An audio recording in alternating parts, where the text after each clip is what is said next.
ಧೊಂಡಪ್ಪ ಸಿದ್ದಪ್ಪ ಪೂಜಾರಿ ಒಳಗಬಾಳ ಇವು 3 ದಿನ ಐತ್ರಿ. ಮಳಿ ಬಿದ್ದು ನಮ್ಮ ದಾರ ದಿಕ್ಕಾಗ್ಯದ್ರಿ. ಎಲ್ಲ ರೋಡ್ ಮೇಲೆ ಬಿದ್ದಿದೇವ್ರಿ. ಗುರು ಮೈತ್ರಿ ಸಾಹೇಬ್ರು ಬಂದು ಅನ್ನ 2 ಹೊತ್ತು ಕುಡ್ಲಕತ್ತಾರ. ಈಗ ಸದ್ಯ ಬಿ ಚಂದಿ ಮಾಡಿ ಅವ್ರದೇ ಊರೆಲ್ಲ ಉಳ್ಲಕತ್ತಿದೇವ್ರಿ.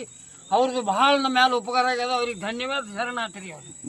नमस्कार, मी विजय कुमार मुलगे वडकबा. आमच्या गावाला 3 दिवसापासून महापुरा पाण्याने वेढा घातलेला आहे. त्यामुळे आमच्या गावातील लोक विजापूर रोडला स्थलांतरित झाले होते. त्यावेळेस त्यांनी काही नसताना उघड्याने बाहेर पडले. त्यावेळेस मंदुरमधील आणि गुरुअण्णा मेत्रे साहेबांनी आमच्या सगळ्या पूर्ण गावाच्या लोकांना पाणी, अन्न, नाश्ता सगळंच 3 दिवसापासून पुरवठा करत आहे. ते आमच्या गावावर पहिल्यापासून प्रेम आहेच. तसं असंच राहू दे. आम्ही हे उपकार कधीच विसरणार नाही. ನಮಸ್ಕಾರ ರೀ.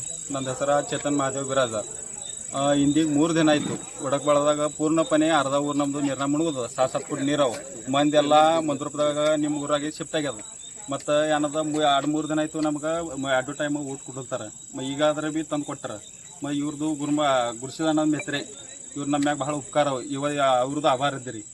ಮತ್ತು ಈ ಸದ್ದರೆ ಪರಿಸ್ಥಿತಿ ಹಿಂಗದಕ್ಕೆ ನಾವು ರೋಡ್ ಮ್ಯಾಗ ಇದ್ದಿದ್ದೆವು. ಅವ್ರ ಕಾಲಾಗೆ ಇವತ್ತಿಂದು 3 ದಿನದ್ದು ಅವರು ಊಟ ಕೊಟ್ಟಾರ ನಮ್ಗೆ. ಈಗ ಸದ್ಯ ಅವ್ರದೇ ಊಟ ಸಾಲೋದು ಅದರೇನು ವಿಷಯ ಇಲ್ಲ. ಖರೆ ಅವ್ರದ್ದಿಂದೇ ನಾವು ಪುಣ್ಯದಾಗ ಇವತ್ತಿನ 2-3 ಹೊತ್ತು ಉಂಡು ಜೀವಂತಿದ್ದಂಗೆ ಇದ್ದೆವು. ಧನ್ಯವಾದ.